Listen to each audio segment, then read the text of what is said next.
এই আদালতও অনেক আসামির সাজা কমিয়ে দিতে পারে, আর যিনি রাষ্ট্রপ্রধান তিনি মওকুফও করতে পারেন, টোটালি মওকুফ করতে পারেন, তার সেই এখতিয়ার আছে। সেই এখতিয়ারটা তিনি যখন প্রয়োগ করবেন তখন তাকে মাথায় রাখতে হবে যে সার্টেন পারপিট্রেটর যে ক্রাইম তিনি কমিট করেছেন তাকে যদি ওয়াইবার দেওয়া হয় তাহলে এটার বেনিফিট তিনি এবং সমাজ ইকুয়ালি এনজয় করবে, নাকি এই ছাড় পাওয়া ব্যক্তিটি আরো ভয়ঙ্কর হয়ে উঠবে।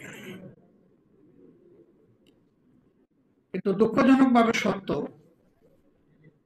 যে আমরা সচরাচর প্র্যাকটিসে এটা দেখি না, আমরা তার ব্যতিক্রম দেখি। এখানে সাধারণত পলিটিক্যালি মোটিভেটেড হয়ে এই বিষয়ে সিদ্ধান্ত দেওয়া হয়। ইয়েস, দুনিয়া আপনি পারবেন, কিন্তু আখেরাতে আপনি নিজেকে জাস্টিফাই করতে পারবেন না, সেই দিন আপনি আটকা পড়ে যাবেন। আমার ভাই নুরুল ইসলাম বুলবুল আমাদের বিজ্ঞ আইনজীবী সমাজের কাছে সমাজের প্রত্যাশা ৬টা-৭টা বিষয় তুলে ধরেছে।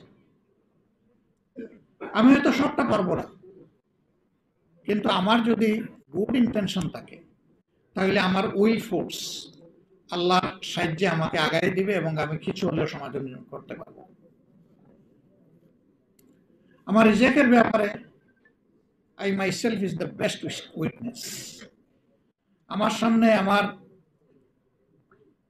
তরুণ জীবনে অনেক হাতছানি এসেছে, আমি ওদিকে ফিরে তাকাইনি, কিন্তু আমি চাইনি এমন জিনিস আমার কাছে এসে গেছে সবগুলো।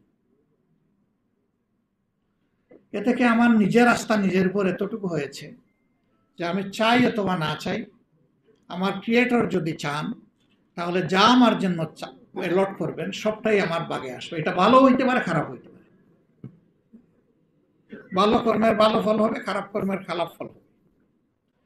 সুতরাং আমরা যখন বারবার জেলে যাই, এটা বড় সৌভাগ্য। আমাকে অনেকে জিজ্ঞেস করে আপনি কি চিকিৎসা কাজ করতে পারেন? আমি পারি, জেলে গেলে পারি, বাইরে থাকলে পারি না, এই সময়ে পাই না, আর আমার প্রয়োজন হয় না, কারণ আমার চাইতে আরো অনেক স্কিল পার্সোনালিটি সমাজে রয়ে গেছেন সার্ভিস দেওয়ার জন্য।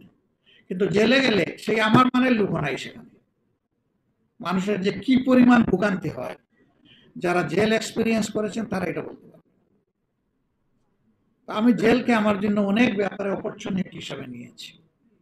শাস্তি হিসাবে নিলে শুধুই কষ্ট পাবো, দরকার নাই, আমি নিয়েছি অপরচুনিটি হিসাবে। সরকার আমার প্রতি খুবই আন্তরিক ছিল, এই জন্য 5 বছর পর পর আমাকে নিয়ে যেত গেস্ট হাউসে। আবার নিলে বলতো যে বহুদিন পরে আপনার আতিথেয়তা আমরা ব্যবস্থা করেছি, তাড়াতাড়ি আপনাকে আমরা ছাড়বো না, থাকেন আমাদের সাথে থাকেন।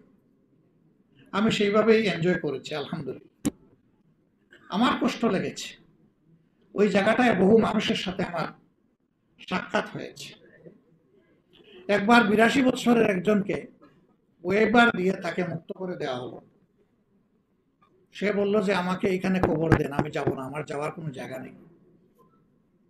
37 বছর ধরে আমি জেলে আছি, কেউ দুনিয়ায় আমার বেঁচে আছে কিনা আমি জানি না, তবে আমি নিশ্চিত আমার কোনো ভিটামাটি নাই, কারণ প্রথম দিকে আমার মামলা তদবির করতে গিয়ে, কার্যক্রম চালাতে গিয়ে আমার ভিটামাটি সহ সবকিছু বিক্রি করে দেওয়া হয়েছে। জেল অথরিটি বলতেছে আপনাকে তো আর 1 ঘন্টাও রাখতে পারবো না। আমি যাব না, আপনারা রাখেন না রাখেন, আমি থাকবো এখানে। সে চিৎকার করে কাঁদতে শুরু করলো। জেল অথরিটি হাইয়ার অথরিটির সাথে যোগাযোগ করলো, কিন্তু জেল কোর্টে তো তাকে 1 মিনিট আর রাখার কোনো সুযোগ নেই। সেই লোকটাকে পাজাকুলা করে জেল থেকে বের করে দেওয়া হলো। আবার অনেকে জেল থেকে বের হলে মনে হয় যেন মায়ের পেট থেকে নতুন করে আমার আরেকটি জন্ম হলো, সেই খুশির আনন্দে সে বের হয়ে আসে। আর এই লোকটা বলতেছে আমি যাব না, আমাকে এখানে কবর দেন। সেরকম বহু লোকের সাথে সাক্ষাৎ হয়েছে, আনডিউলি সে ভিক্টিমাইজড হয়ে বছরের পর বছর জেলে আছে, কিন্তু তার জন্য বলার কেউ নেই, করার কেউ নেই। এই জায়গাটা যদি আপনি 2-1টা কেস আপনার সারা জীবনে অ্যাড্রেস করতে পারেন, হয়তোবা আদালতে আখেরাতে এই লোকটাকে, ইনোসেন্ট লোকটাকে মুক্ত করার জন্য আপনি যে এখানে ফাইট করেছেন, আল্লাহ তাআলা সেখানে আপনার মুক্তির ব্যবস্থা করে দেবেন। এই অনুভূতিটা অন্তরে নিয়ে আপনারা পারবেন। আমি দোয়া করি, আপনাদের উপর আমার আস্থা আছে, শুধু সিদ্ধান্তের ব্যাপার। শুধু একটা উইল ফোর্সের ব্যাপার। সমাজে অনেক জায়গায় অসঙ্গতি আছে, এই অঙ্গনটা যদি রিস্ট্রাকচার করা যায়, রিফর্ম করা যায়, এটাকে যদি ক্লিন করা যায়, সমাজের অর্ধেক যন্ত্রণা অটোমেটিক্যালি দূর হয়ে যায়। আর বাকি যে অর্ধেক থাকবে আমরা সবাই মিলে দূর করতে পারবো ইনশাআল্লাহ।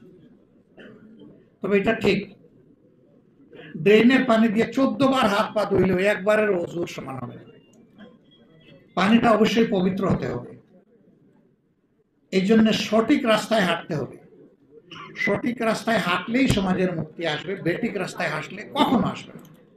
আমি হজ করতে যাব, মস্কোর প্লেনে উঠলে তো আমার মক্কা যাওয়া হবে না, আমাকে জেদ্দা অথবা মদিনার প্লেন ধরতে হবে, হজে যেতে হবে। আমরা মনে করি, বিশ্বাস করি, স্রষ্টা তার সকল সৃষ্টির প্রতি সবচেয়ে বেশি ভালোবাসা রাখেন। সেই স্রষ্টার পক্ষ থেকে মানব জাতির জন্য ভালোবাসার উপহার হিসাবে যে বিধান এসেছে তার নাম ইসলাম। এটা শুধুমাত্র মুসলমানদের জন্য নয়, সমস্ত বিশ্ববাসীর জন্য। এই ইসলাম বেস্ট সলিউশন।